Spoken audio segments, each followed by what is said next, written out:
Dans l'amphithéâtre plein à craquer de cette grande université parisienne, le professeur millionnaire, Stéphane Dubois, gravit les marches de la scène, un sourire hautain aux lèvres. Il indiqua du doigt la gigantesque équation qui s'étalait sur le tableau et lança d'une voix portée par les micros, 10 millions d'euros à qui résoudra ça. Même le ramasseur de canettes que voilà peut s'y essayer. Une vague de rire se propagea dans la salle. Le jeune garçon, Lucas Santos, pieds nus, agrippant son sac de recyclable, demeura immobile, le sang lui montant au visage sous l'effet de la honte. Absolument personne dans cette enceinte universitaire n'imaginait qu'il allait relever la tête, s'avancer vers ce tableau et donner à ce professeur la plus grande leçon de son existence. Et ce qui arriva ensuite allait marquer à jamais l'histoire de cet endroit. Avant de poursuivre, songez à vous abonner à notre chaîne. Nous redonnons vie aux mémoires et aux voix qui n'ont jamais eu l'occasion de s'exprimer, mais qui détiennent la sagesse d'une vie. Laissez-moi vous raconter cette histoire depuis son origine. La nuit était déjà tombée quand Lucas, âgé de 12 ans, s'est introduit sur le campus. Déchaussé, un sac en toile sur le dos, il se faufilait entre les bâtiments imposants. De loin, il n'était qu'un enfant des rues parmi d'autres, cherchant sa subsistance dans les rebuts de la société. Mais Lucas cachait un secret que personne n'aurait pu deviner. Il dormait où il pouvait, sous les porches des immeubles, à l'abri précaire sous les ponts de la capitale. Parfois, quand la pluie devenait torrentielle, il réussissait à obtenir un lit dans un foyer pour jeunes. Il se levait avant le soleil pour faire le tour des poubelles avant le ramassage. Les canettes d'aluminium valaient quelques centimes, mais leur accumulation lui permettait d'acheter une baguette, voire, les jours fastes, un morceau de poulet. L'université était son lieu de chasse favori. Pas uniquement parce que les événements généraient une grande quantité de déchets recyclables, mais aussi parce que les agents d'entretien, attendris, lui conservaient un plat chaud. « Attends-moi là, Lucas. Je vais te faire chauffer quelque chose », lui glissait Monique Dupont, qui travaillait au laboratoire de chimie. Cependant, une autre raison, plus intime et insoupçonnée, l'attirait irrésistiblement ici. Lucas était un génie. Non pas de ceux dont le talent saute aux yeux. C'était une intelligence tapie dans l'ombre, suffoquant sous le poids de la faim, du froid, de l'invisibilité. Il était doué d'une mémoire photographique. Tout ce qu'il lisait s'imprimait dans son esprit, chaque page d'un livre, chaque formule, chaque mot. Et il lisait énormément. De vieux journaux récupérés dans les poubelles, des magazines scientifiques mis au rebut, des ouvrages consultés à la hâte dans les bibliothèques municipales. Un jour, il avait trouvé un manuel d'introduction à la pharmacocinétique dans une benne de collecte. Ses pages étaient jaunies, sa couverture abîmée. Pour Lucas, c'était de l'or en barre. Il ne saisissait pas tout immédiatement, mais il relisait le même passage 10, 20 fois. Il apprenait par cœur les équations, étudiait les diagrammes, et avec le temps, tout cet ensemble complexe devenait limpide dans sa tête. Permettez-moi de vous dire comment il s'est retrouvé dans cette situation. Lucas n'a pas toujours vécu dans la rue. Il a grandi dans une petite maison de campagne, au cœur d'un village d'Auvergne, élevé par ses parents, Nicolas et Valérie. Le père était livreur à scooter, la mère femme de ménage. Ils avaient peu d'argent, mais l'amour et le nécessaire ne manquaient pas. Dès son plus jeune âge, Lucas était différent. À 5 ans, il lisait couramment. À 7, il résolvait des problèmes de mathématiques qui laissaient les adultes sans voix. L'institutrice de l'école communale, Sandrine Lefebvre, avait dit à ses parents, « Ce garçon est exceptionnel, il lui faut un établissement plus adapté. » Mais un meilleur établissement avait un coût, et l'argent était précisément ce qui leur manquait. Puis, le drame a fait irruption. Son père est décédé dans un accident de la route. 10 mois plus tard, sa mère, consumée par le chagrin et la fatigue à force de multiplier les heures de travail, est tombée malade et l'a rejoint. À 10 ans, Lucas était orphelin et seul.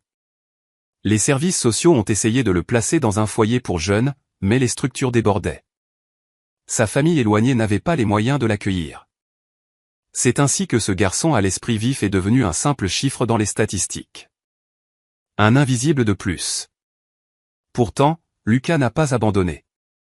Dans la rue, il a continué d'apprendre, de rêver. Vient maintenant le moment où tout a basculé. C'était un mardi matin, et il s'était faufilé dans l'université avant le début de la conférence. Premier symposium national d'innovation pharmaceutique, annonçait une bannière. Pour Lucas, cela signifiait une récolte abondante de canettes et de bouteilles, de l'argent facile. Il entra dans l'amphithéâtre désert pour commencer son travail. C'est là qu'il a vu le tableau et qu'il s'est arrêté net. Écrite à la craie blanche, une équation de pharmacocinétique d'une complexité folle occupait tout l'espace. Modèles multicompartimentaux, clairance rénale, distribution plasmatique. Lucas connaissait ce langage. Il l'avait étudié dans son livre. C'était comme de retrouver une connaissance. Pendant un instant, il oublia sa faim, son sac. Il est resté là, à déchiffrer les symboles, et pour la première fois depuis une éternité, il s'est senti à sa place. C'est alors que la porte s'est ouverte brutalement. « Qu'est-ce que tu fais là ?» Un homme de haute taille, en costume bleu marine parfaitement ajusté, est entré. Une montre en or scintillait à son poignet. C'était Stéphane Dubois, le patron d'un des plus grands groupes pharmaceutiques français. Milliardaire, influé, à cet instant, hors de lui. Ce n'est pas une poubelle, gamin. Va faire ta collecte ailleurs. Lucas a tenté de s'expliquer, de dire qu'il ne faisait que ramasser ce qui était destiné au recyclage, mais l'homme ne l'a pas écouté. Sécurité. Sortez-moi ce gosse. C'est là qu'Isabelle Bernard, une des organisatrices, est intervenue, le visage crispé. Monsieur Dubois, pourriez-vous attendre ? Le symposium débute dans 10 minutes. Non, je veux ce vaurien dehors.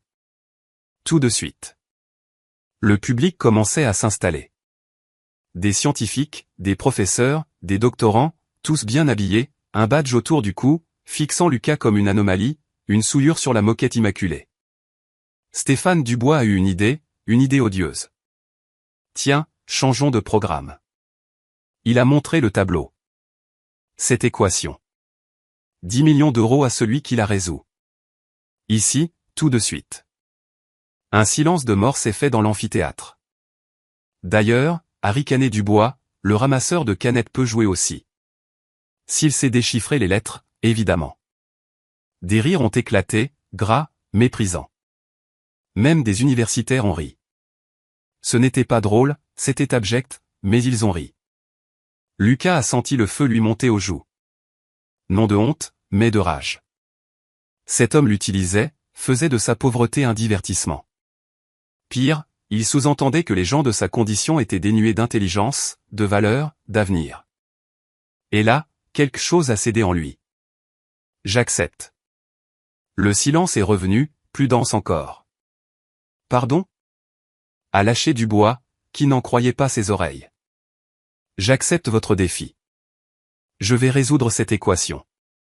D'autres rires, plus sonores cette fois. Ça promet d'être distrayant, a-t-on chuchoté dans les rangs. Lucas a posé son sac par terre, a lissé sa chemise élimée comme pour un rituel, et s'est dirigé vers la scène. Stéphane Dubois a croisé les bras, le même sourire suffisant sur le visage, persuadé de l'issue de sa mauvaise plaisanterie. Lucas a saisi la craie, a contemplé l'équation, a pris une grande inspiration, et s'est lancé. Il s'agit d'une équation de pharmacocinétique multicompartimentale. Le but est de calculer la concentration plasmatique d'un principe actif au fil du temps, en intégrant la distribution tissulaire et l'élimination rénale. L'auditoire était stupéfait. Un tel jargon dans la bouche de cet enfant était surréaliste. Lucas a poursuivi, sa main courant sur le tableau. D'abord, il faut isoler la constante d'élimination. L'erreur ici est de ne pas avoir considéré le volume de distribution apparent dans le compartiment périphérique. Il a effacé une partie de la formule et l'a corrigée. Ensuite, en ajustant la clairance rénale selon la fonction estimée, on doit réarranger l'intégrale afin de prendre en compte la demi-vie d'élimination effective. Les spectateurs commençaient à se pencher en avant. L'agitation était palpable. Mais il a raison, a soufflé quelqu'un. Lucas était imperturbable. Formule après formule, il expliquait chaque étape avec une clarté déconcertante, comme s'il professait, comme si rien n'était plus simple. Finalement, en isolant ces zéros, on obtient la concentration initiale. La solution est 47,18 mg/ml, avec une marge d'erreur de 0,2. Il a reposé la craie et a fait face à la salle. Le silence était total. C'est à ce moment qu'un homme aux cheveux poivre et sel s'est levé. C'était le professeur Pierre Moreau, une sommité de la pharmacologie en France. Laissez-moi vérifier. Lucas s'est décalé. Le professeur s'est approché du tableau, a chaussé ses lunettes, a examiné chaque calcul. Le temps semblait suspendu. C'est incroyable. S'est-il exclamé en se tournant vers l'assemblée. Non seulement le résultat est exact, mais il a employé un artifice de calcul que je n'avais moi-même jamais envisagé. C'est tout simplement brillant. Une onde de choc a parcouru l'amphithéâtre. Stéphane Dubois était blême, la mâchoire pendante, incapable de formuler un mot. Lucas l'a regardé droit dans les yeux et a dit d'une voix forte, « Mon nom est Lucas Santos. J'ai 12 ans. Je vis dans la rue depuis mes 10 ans. Je dors sous les ponts et je mange ce que je trouve. Mais j'apprends. Je lis les vieux livres qu'on jette, je vais dans les bibliothèques municipales. J'apprends par moi-même, parce que personne ne m'a jamais offert cette chance. Si l'histoire vous plaît, abonnez-vous et attendez de voir cette fin poignante. » L'émotion était à son comble. Je ne suis pas idiot. Je ne suis pas un bon à rien. Je n'ai juste pas eu les mêmes chances que vous. Et il y en a des milliers comme moi, des talents gâchés parce qu'ils sont nés du mauvais côté de la barrière. Il a désigné Stéphane Dubois. Ne jugez jamais une personne sur ce que la vie lui a refusé. Le talent n'a pas de classe sociale. L'intelligence n'a pas besoin d'un nom prestigieux. Des larmes brillaient dans les yeux de l'assistance. Stéphane Dubois, au pied du mur, humilié publiquement, a sorti son smartphone d'une main tremblante. Il a ouvert son application bancaire et, sous le regard de tous, a effectué un virement de 10 millions d'euros sur un compte que Lucas a dû ouvrir à la hâte, aidé par quelqu'un du public. Je m'excuse. Sa voix était un murmure. Pardonnez-moi, jeune homme. Vraiment. Lucas a hoché la tête, sans colère, avec une dignité royale. Ce que l'on ignorait, c'est qu'une étudiante, Chloé Martin, avait tout enregistré avec son téléphone. Et cette vidéo a provoqué un séisme en France. En moins d'une journée, tous les médias en parlaient. Un jeune SDF humilie un milliardaire et résout une équation insoluble. Le génie des rues qui dénonce les préjugés du monde académique. La vidéo a été vue des millions de fois. Les commentaires se comptaient par milliers, indignation, émotion, colère, mais aussi espoir. Des associations se sont mobilisées, les syndicats étudiants ont fait pression. L'université ne pouvait plus reculer. Une semaine plus tard, Lucas était inscrit en cursus spécial, logé en cité universitaire, bénéficiaire d'une bourse intégrale et d'un suivi complet. Il avait des vêtements neufs, des repas chauds, une dignité retrouvée. Mais il a insisté, « Je ne veux pas être l'exception qui confirme la règle. Je veux que d'autres comme moi aient cette même chance. » C'est ainsi qu'est né le projet, Pépites de savoir, une fondation liant universités, ONG et entreprises privées pour repérer les jeunes talents dans les milieux défavorisés et leur donner les moyens de réussir. Et le premier grand mécène fut Stéphane Dubois. Le milliardaire qui avait couvert Lucas de mépris est devenu le principal soutien du projet. Au départ, pour sauver les apparences. Mais peu à peu, quelque chose a changé en lui. Son regard sur le monde s'est transformé. 5 ans ont passé. Dans ce même amphithéâtre, Lucas est revenu. À 17 ans, il était étudiant en pharmacie, le plus jeune et le plus brillant de sa promotion, invité à prendre la parole lors de ce même symposium. Il est monté sur scène, a pris une craie et a écrit « Le talent n'a ni adresse ni apparence ». En se retournant, il a vu Stéphane Dubois au premier rang, les yeux brillants d'émotion. Ce jour-là, a commencé Lucas, je n'ai pas seulement gagné 10 millions. J'ai regagné une vie. Et j'ai compris que je n'étais pas une exception. Il y a des milliers de Lucas qui attendent, qui espèrent, qui le méritent. Stéphane s'est levé. Puis-je ajouter un mot ? Perdre ce pari a été l'investissement le plus rentable de ma vie. Il m'a ouvert les yeux.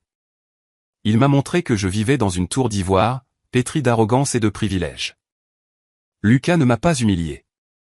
Il m'a sauvé. Le public s'est levé et a applaudi à tout rompre.